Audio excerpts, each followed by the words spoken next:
실전 모의고사 5회 페이지 240쪽입니다. 1번부터 5번까지 보시면 옥주호연이라고 하는 고전 산문이 한 편 나와 있는데 작품 제목의 의미 먼저 보면서 전반적인 내용을 볼게요. 옥주호연에서 옥이라고 하는 글자는 구슬옥자거든요. 구슬. 여기서 말하는 이 구슬이 상징하는 게 남자 주인공으로 형상화 되는 최씨라고 하는 인물의 세 아들입니다. 그런데 이 최씨의 아들을 옥이라고 하는 소재에 빗대어 설명한 이유는 옥구슬을 갈고 닦는 것처럼 남자들의 어느 정도 경지에 이르렀을 때 우리 군자라고 설명을 하죠. 이러한 군자들의 도덕적인 모습을 갖추기 위한 도덕 수양 과정을 표현하기 위해서 옥이라고 하는 글자를 가지고 왔다라고 보시면 되고요. 두 번째 주라고 하는 글자는 유씨라고 하는 인물의 세 명의 딸을 말합니다. 여자 주인공이고요. 주라고 하는 글자도 마찬가지 구슬이라고 하는 의미를 가지고 있습니다. 구슬주자거든요. 구슬이라고 하는 게 굉장히 빛나고 아름다움을 상징하기 때문에 여자 주인공의 삶에 대해서 굉장히 긍정적이고 밝게 생각하고 있고요. 호라고 하는 글자는 좋아하다 라고 보시면 됩니다. 남자 주인공 나왔고 여자 주인공 나왔으면 로맨스가 나와야 되겠죠, 당연히. 연이라고 하는 글자는 인연이라고 보신다면 즉 3명의 아들과 3명의 딸의 맺는 인연이라고만 해석하셔도 특이사항은 없겠죠. 주인공이 총 남자 셋, 여자 셋이 되는데 왜 이렇게 설정을 해놨냐면 말하고자 하는 바가 있겠죠. 남자 주인공 3명이나 여자 주인공 3명이나 동일한 사주를 가지고 있습니다. 같은 날, 같은 시간에 태어난 인물로 형성화가 돼요.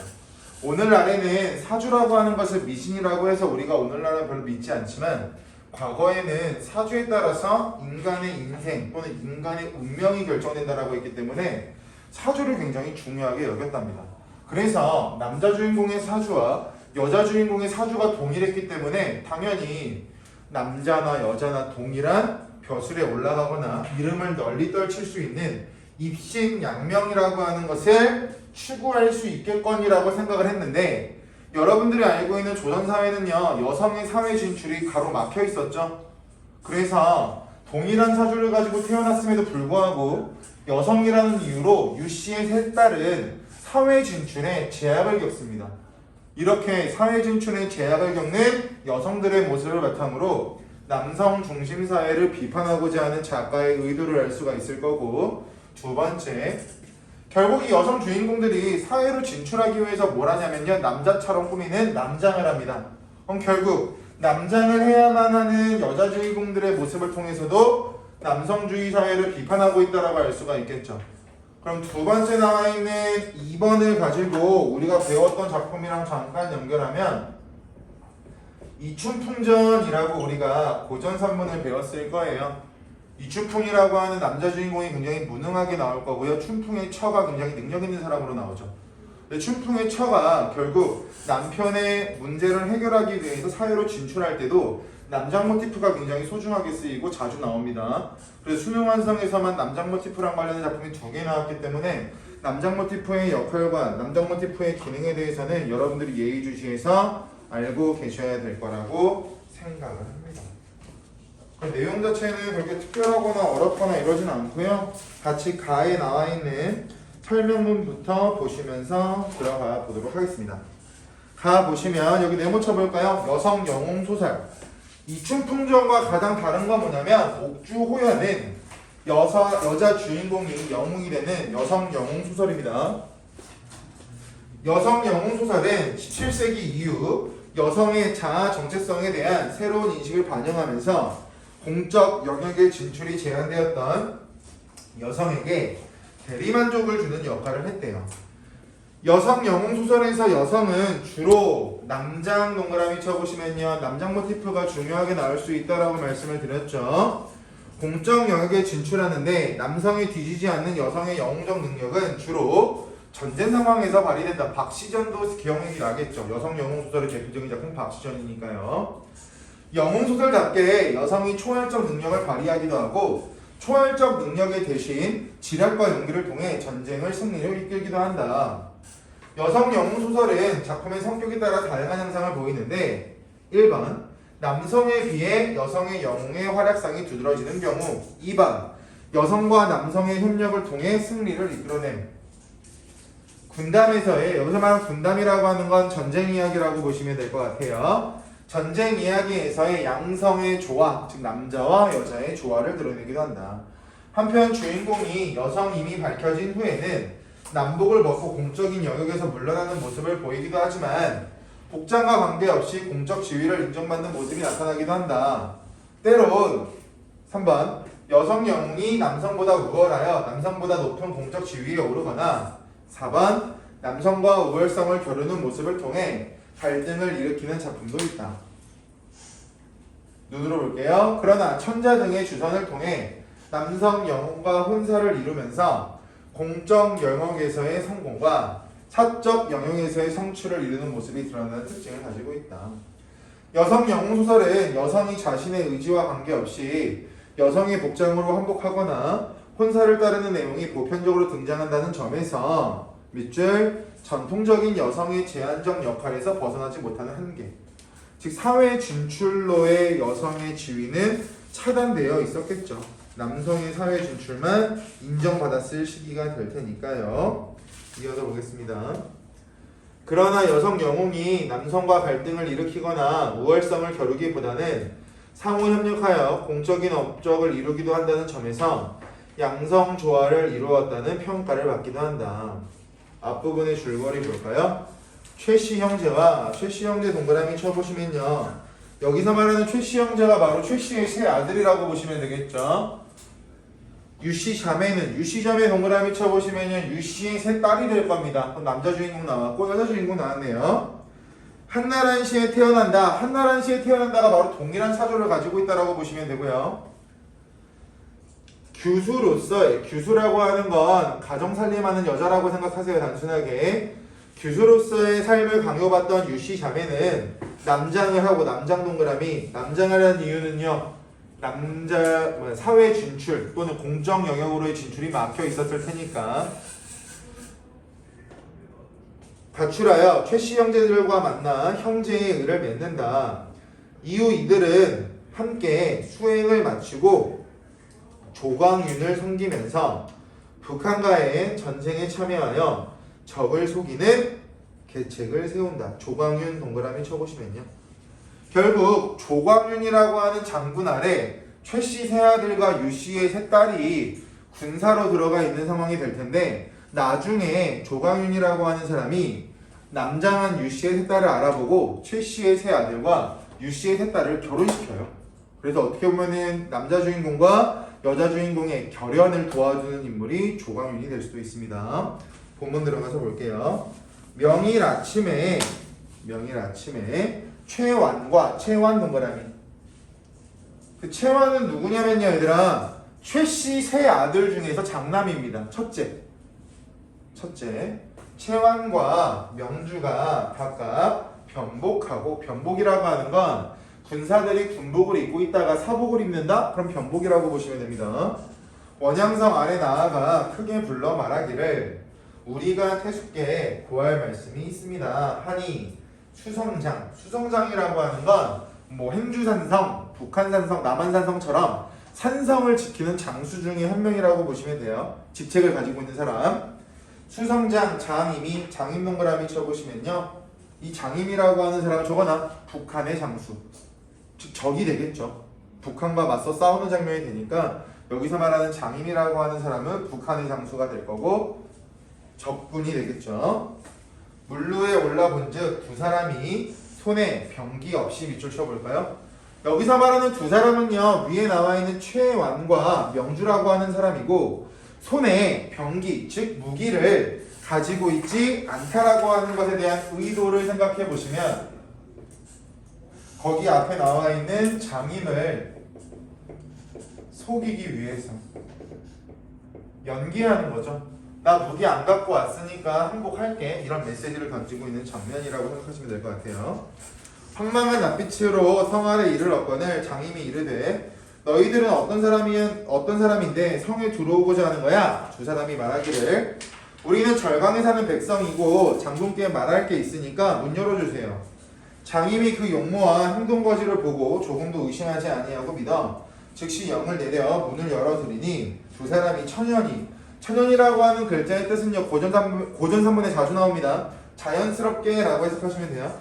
자연스럽게 들어와서 강하에서 울며 말하기를, 우리는 원래 물화를 가지고, 여기서 말하는 물화라고 하는 건 물품, 즉 물건, 화는 재화라고 보시면 됩니다. 물건과 재화를 가지고 태원성에 와서 환매라고 하는 건 물물교환이라고 보시면 돼요. 물건과 물건을 직접 바꾸다 이런 뜻이거든요. 환매하여 자생이라고 하는 글자는 스스로 살아가다. 스스로 살아가더니 대원수 조광윤이 물화를 닦고 우리로 하여금 호풍령을 지키어 우리 만일 성공치 못하거든 인하여 죽이라 하니, 우리 본래 창과 검이 되겠죠. 궁시라고 하는 건 활과 화살입니다. 모르거늘 어찌 이 소임 즉 책임을 당하겠습니까? 여러 가지로 생각하고 헤아리다가 마지못하여 장군께 항복하고 고향에 돌아가 부모나 만나 보고자 해서 왔더니 장군은 어여삐 여겨 잔명을 구하심을 바라나이다까지 보시면, 지금 말하고 있는 이 멘트는 결국 장임을 속이기 위해서 꾸며낸 이야기가 되겠죠. 장임이라고 하는 적군의 장수를 속이기 위해서 꾸며낸 이야기가 나오고 있는 부분이라고 보시면 됩니다. 사실이 아니라.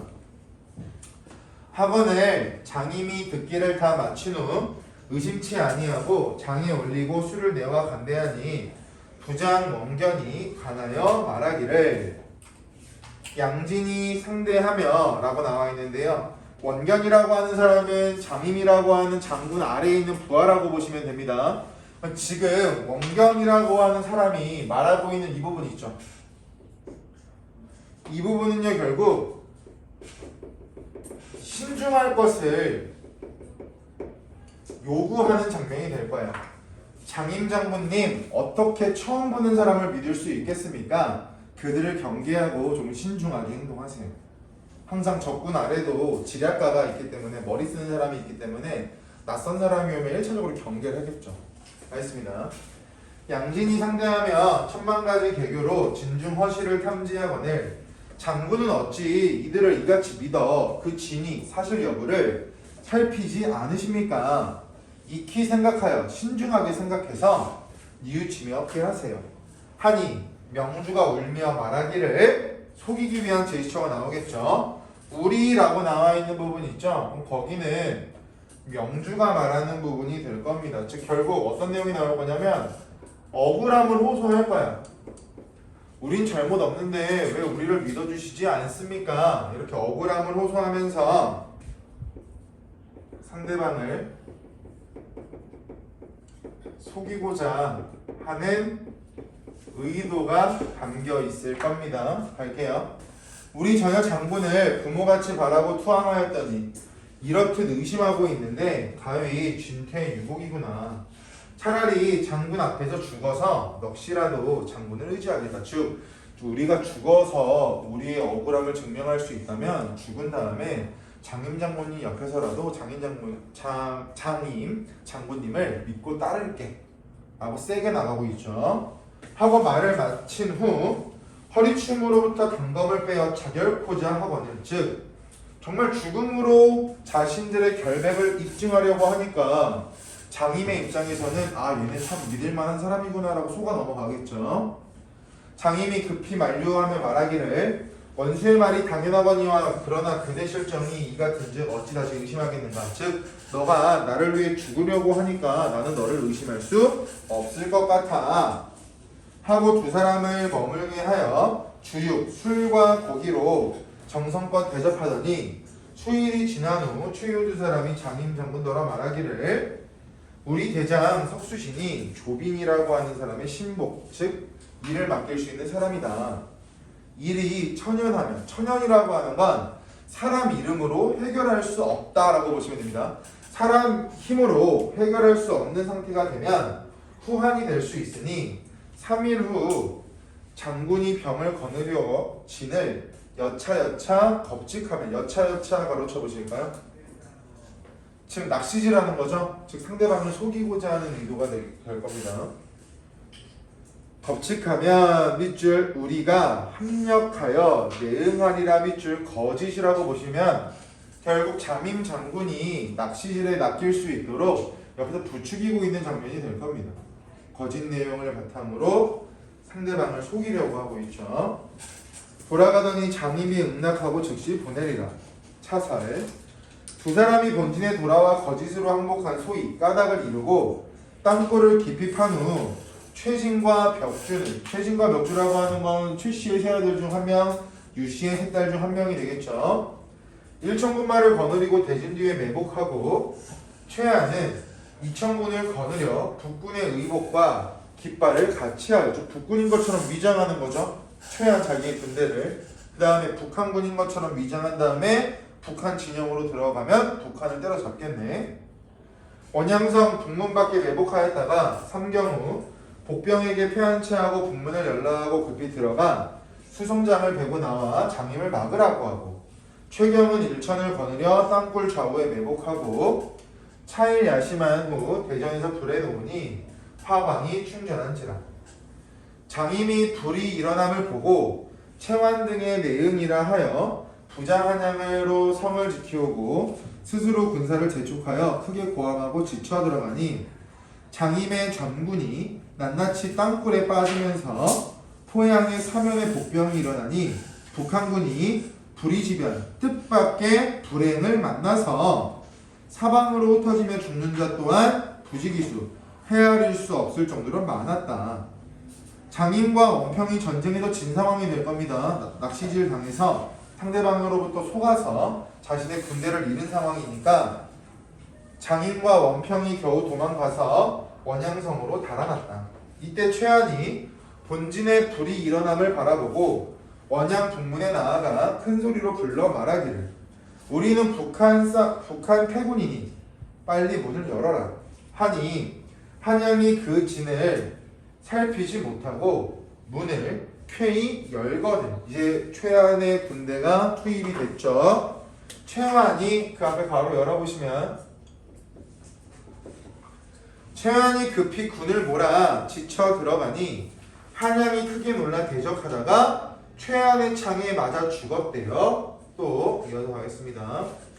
최한이 승세하여 서문으로 충돌하여 나오니 장임이 자주를 맞아 10여 합을 싸울세 장임의 기운이 회진하여 달아나거늘 문득 벽주가 고성 큰 목소리로 말하기를 장임적자는 갖지 마라 하며 활을 한번 당기어 장임의 어깨에 맞추니 장임이 몸을 번드쳐 한번 뒤집어 라는 뜻입니다. 한번 뒤집어 말에서 떨어짐에 최경이 달러들어 장음을 생금이라고 하는 건 살아서 포박하다, 즉 생포하다라는 뜻입니다. 생포하여 돌아가거늘 원평이 대로 크게 화를 내어 말을 놓아 자주로 더불어 교전하여 10여 합에 이르러는 자주의 칼이 번듯하여 원평이 탄 말이 거꾸러지니 원평이 말에서 내려 어쩔 수 없이 항복했다. 할 일 없이 행복했다. 어쩔 수 없이 항복했다. 가로 닫아보시면 거기까지가 이거죠. 최씨 형제와 유씨 자매의 활약상이 될 거예요. 북한군을 계략을 통해서 무찔렀으니까 을 통해서 단순하게 활약상을 드러내고 싶은 것이 아니라 남성 영웅과 여성 영웅이 동등한 위치에서 싸우고 있음을 표현하고 있는 부분이 되는데 굳이 남성 영웅과 여성 영웅이 동등한 위치에서 싸우고 있다라고 하는 저 멘트가 왜 중요하냐면 아까 도입부에서 말했던 겁니다. 동일한 사주를 가지고 태어났는데 여성이 공적 영역으로 진출이 제한되어 있다라고 했죠. 그러한 모습을 통해서 남성 중심 사회를 비판한다라고 했고 그러한 부분 때문에 남성 영웅과 여성 영웅이 동등한 위치에서 싸우고 있음을 바탕으로 17세기 당시 여성 독자들은 대리만족했을 거라고요. 우리가 나아가지 못한 사회 진출을 작품을 통해서 하고 있으니까 중력 부분 줄거리 보겠습니다. 전쟁에서 승리한 조광유는 황제의 자리에 올라 유씨 자매에게 특별한 자귀를 내린다. 이후 우연히 고전 스토리의 일반적인 특징 중에 하나죠. 세자매가 여성임을 최씨 형제들이 알게 되면서 황제에게 알려지고 황제 조경과 그의 와이프인 태우는 최씨 형제와 유씨 자매의 혼사를 추진하려 한다. 이어서 할게요. 3인이 눈물을 흘려 주하여 말하기를 신첩 등이 천지를 속여 음양을 바꿔온 죄에 가로쳐 보시면 여기서 말하는 음양을 바꿔온 죄라고 하는 것은 여자이면서 남장한 죄가 될 겁니다.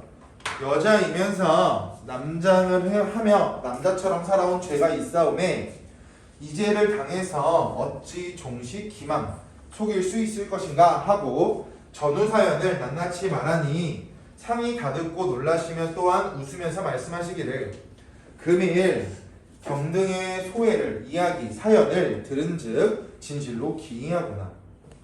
짐이 이왕 알름이 있기로 동작할 때의 장명을 다르게 하미요.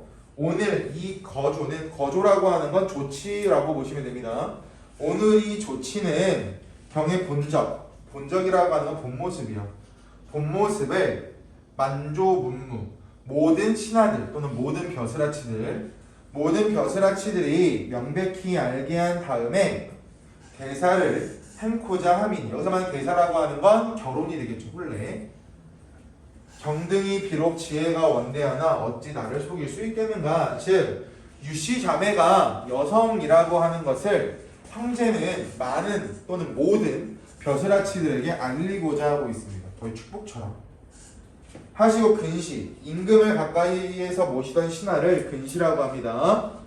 태우께 고하니 태우가 즉시 명하여 부르시니 3인이 금포옥대로 궁녀를 따라 공춘전에 이르러 사배학원을 태우와 황후가 용안을 들어 보심즉 여기 특이하게 체크하셔야 됩니다. 편집자 정문평 3인의 아름다운 용모와 민첩한 기질이 더할 나위 없이 훌륭하고 아름다운지라.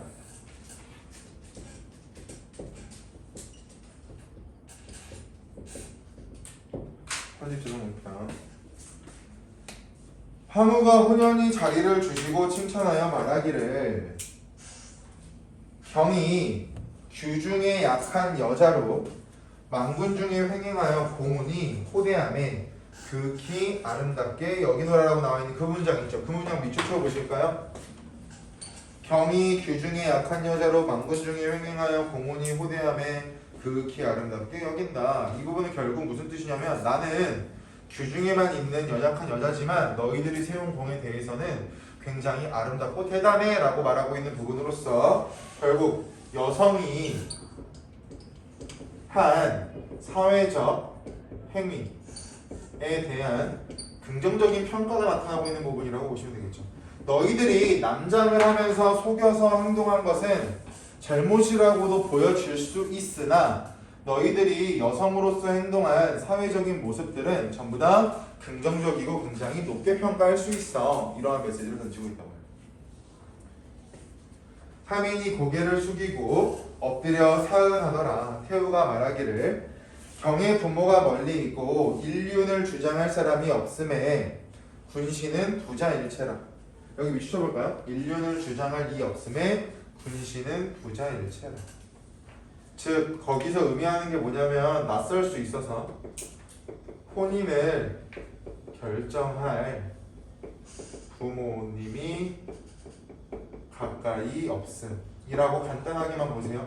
그 문장이 좀 낯설 겁니다. 혼인을 결정할 수 있는 부모님이 가까운 거리에 없으니까 내가 정해줄게. 임금과 신하는 거기 나와 있는 것처럼 아버지와 아들과 똑같아. 그러니까 내가 말하는 건 부모님의 입장이야. 이렇게 설명하는 장면이 되겠죠. 상과 짐이 경의 대사라고 하는 건 혼인을 정할 테니까 먼저 옷을 갈아입어라. 근데 지금 읽은 부분 여기 있잖아요. 여기를 가지고 경이부터 갈아입도록 하여라 했죠. 거기를 가지고 어떤 사람은 비판하고자 하는 내용도 설명할 수가 있는데 어떤 거냐면 여성이 자신의 의지와 관계 없이 혼인을 해야 되는 상황이죠. 그래서 이 작품을 비판적으로 본다면 결혼이라고 하는 건 남자와 여자가 합의하에 진행되어야 되는데 지금 이 장면은 내가 너 결혼하라 그랬으니까 결혼해 라고도 해석될 수가 있어서 여성이 자신의 의지와 관계없이 혼인을 하고 있다라고 하는 측면을 부정적으로 감상할 수 있습니다. 관점에 따라 다를 수 있으니까. 하시고 궁녀로 하여금 체복을 가져와 입기를 이르시니 3인이 밑줄 3인이 능히 마지 못하여 조복을 벗고 여복을 갈아입으니 밑줄 쳐보시면 마지 못하여라고 하는 측면에 주목하셔야죠. 유씨의 세 딸이 마지 못해서 남자들이 입는 신하의 옷을 벗고 여성들이 입는 옷을 입었답니다. 결국 전통적인 여성의 제한된 역할에서는 벗어나지 못했어요. 남성과 여성의 동등한 위치를 주장하고 있지만 마지막까지도 전통적인 여성의 제한된 역할에서는 벗어나지 못하고 있습니다. 결국 다시 여성의 복장으로 돌아갔으니까. 한계가 조금은 있다라고 볼 수도 있겠죠. 몹시 놀라 정신이 아찔함을 이기지 못해요. 정신이 아찔함을 이기지 못한다라고 하는 건 뭐냐면 너무 아름다운 거죠. 아름다움에 대한 감탄. 못하여 추파의 물결이 동하는지라 라고 말하면서 끝나고 있습니다. 1번 볼게요. A에 대한 설명으로 가장 적절한 것은 우리 처녀 장군을 부모같이 바라보라고 말하는 건 상대방을 속이기 위한 장면이라 그랬죠. 자신의 억울함을 드러내면서 정답은 4번이 될 거고요. 어렵지 않았고 2번 나에 대한 이해로 적절하지 않은 것은 결국 여기 나와 있는 2번은 내용을 친 문제입니다. 고전 산문에서 뭐에 대한 이해로 라고 나온 내용을 치니까 확인해 보시면 정답은 1번이 되겠죠. 장임이 아니라 원평은 자주와의 결투 중에 라고 해석해야 맞는 말이 될 테니까요. 나머지는 본문에 나오는 내용을 친 문제였고 3번 A에 대한 설명으로 A시라고 하는 건 거짓 항복한 소위가 되겠죠. 여기서 말하는 거짓 항복이라고 하는 건 결국 북한군을 물리치기 위한 계책 중에 하나가 됐을 겁니다. 1번 볼게요. 최왕과 명주는 평범한 백성처럼 보이도록 행색을 꾸몄죠. 옷 갈아입고 갔으니까. 2번 A의 성공을 위해서 최왕과 명주는 조광윤의 악행을 장임에게 사실대로 말했다. 뭐 꾸며낸 이야기라고 말씀드렸죠. 그렇기 때문에 정답은 2번으로 끝나겠죠. 3번, 4번, 5번은 방금 나왔던 내용들이었고요. 4번 갈게요. 가를 바탕으로 나를 감상한 내용이다. 적절하지 않은 것은 1번 세자매가 최씨 형제들과 협력하여 전쟁을 승리로 이끈 것에서 양성 조화를 이룬 모습, 동등한 위치니까 양성이 조화가 되었다라고 하는 건 특이사항이 없겠죠. 맞는 말. 2번 전장에서 최씨 형제 활약에 뒤지지 않는 세자매의 활약을 통해 여성의 영웅적 능력을 부각하고 있다. 맞는 말이죠. 남자에 뒤처지지 않는다. 3번 세자매가 남복한 것을 알고도 특별한 장위를 내린 상의 태도를 통해 여성임에도 불구하고 공적 지위를 인정받았죠. 그리고 개인적인 영역까지 혜택을 받았다고 볼 수 있을 거고요. 왕의 입장에선. 하지만 여성 자신의 의지와 관계없이 혼인하는 모습을 통해서 비판하고자 이야기를 할 수도 있다라고 말씀을 드렸고 4번 세 자매가 태우를 아련하기 위해 금포옥대 네모 쳐보실까요? 금포옥대가 뭐냐면 벼슬아치, 즉 관리가 되겠죠. 그냥 예복이라고 보시면 돼요. 결국 관직에 있는 사람들이 입는 옷이 금포옥대야. 벼슬에 있을 때 뒤에 볼까요? 전통적 여인상이 제한된 역할에서 벗어나지 못했다. 지금 여성이 제한된 역할에서 벗어나지 못하려면 벼슬과 관련된 옷을 입으면 안 될 거예요. 그죠? 그렇기 때문에 거기는 뒤에 나와 있는 금포옥대가 전통적 여성이 제한된 역할에서 벗어나지 못했다라고 설명하는 게 틀렸고, 그 문장을 맞게 하려면 금포옥대가 아니라 여복이라고 바뀌어야죠. 금포옥대는 벼슬 하는 사람들이 입는 옷이니까 전통적 여성상이 제한되었다라고 알 수 없고요. 여복이 그 부분을 알 수 있는 소재가 되겠죠. 5번도 맞는 말이 될 거고. 5번 갈게요.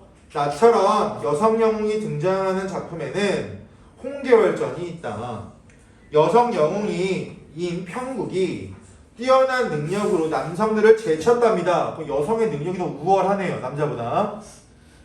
장원급제한 후 전장에서 남편이 보국과 함께 외적의 침입을 막아내는 대원수로 활약을 하는데요. 보국이라고 하는 사람이 여성 주인공인 평국보다 낮은 지위에서 전쟁에 나가요. 그럼 여성의 우월감이 많이 드러난 작품이 홍계월전입니다. 이러한 활약 장면에서 홍계월전과 나의 차이이 드러나기도 합니다. 아래의 글을 읽고 비교해 보세요. 평국이 곽도사에게 배운 술법으로, 그러면 여성 주인공이 조력자의 도움을 받아서 술법까지 배웠답니다. 정각에 큰 바람이 일어나고 검은 구름과 안개가 자욱해서 지척을 분변치 못하러라. 여성이 가지고 있는 뛰어난 능력을 형성하고 있는 부분이 되겠죠. 보국은 남자 주인공이죠. 황급하여 깜짝 놀라서 어찌할 줄 모른답니다. 여자 주인공은 굉장히 늠름하고 영웅적인 모습이 부각된 반면 남자 주인공은 상대적으로 그런 모습이 부각되지 않았죠. 평국이 고함을 지르면서 일시에 달려들어 보국의 창을 아사들고 보국이의 산 명통을 잡아 공중에 들고 말을 제쳐 천자 계신 곳으로 갈새 보국이 호흡도 못할 정도로 소리를 크게 해서 원수를 불러 말하기를, 평국은 어디 가고 보국이 죽는 줄을 모르느냐. 굉장히 남자 주인공이 약한 인물로 형성되고 있습니다. 우는 소리가 처량하대요. 남자 주인공이 장군이지만 울고 있답니다. 천지가 뒤늦는 듯하니 원수가 이 말을 듣고 웃으며 말하기를, 너 어찌 평국에게 달려오며 평국이를 또 무슨 일로 부르는 거야? 하고 박장대소 하니, 즉 평국이라고 하는 사람이 보국이를 구한 장면이 되겠네. 그 말 듣고 정신 차려보니 평국이 분명하였다. 평국을 보니 슬픈 마음은 간대었고 도리어 부끄럽겠죠. 남자로서 여자에게 너무 과하게 의존했으니까. 수치스러운 마음을 걷잡지 못하여 눈물을 거뒀다. 천자를 보시고 크게 웃으시고 보국의 손을 잡으며 말하기를 이라고 말하면서 아래 내용이 나와 있고요. 1번, 평국이 남편인 보국보다 높은 지위에 올라있다는 점에서 나와 달리 여성의 우월성 강조하는 게 맞는 말입니다. 홍계월전에서는 여성 영웅의 지위 자체가 남자 주인공보다 높아요. 여성 영웅 소설에서 여성 주인공이 우월성을 드러내는 작품 중에 대표적인 게 홍계월전이라서. 2번, 용감하게 상대와 무력을 다투며 승리하는 모습에서 나의 세자매와 같이 평국이 뛰어난 여성임을 보여줄 수가 있겠죠. 3번, 천자가 부끄러워하는 보국을 위로하는 장면에서 나와 달리 여성이 남성을 희롱하다. 희롱세모 쳐보시면 희롱이라고 하는 글자를 추행이라는 글자랑 비슷한 유의관계 단어라고 알고 계시면 좋을 것 같아요. 근데 희롱하고 있는 것은 아니니까 정답은 3번으로 끝나겠죠. 그래서 홍계월전이랑 이춘풍전이랑 지금 배우고 있는 옥조호연 정도는 여러분들이 꼭 알고 있어야 되는 카테고리 중 하나가 되겠죠. 여기까지가 옥조호연이었습니다.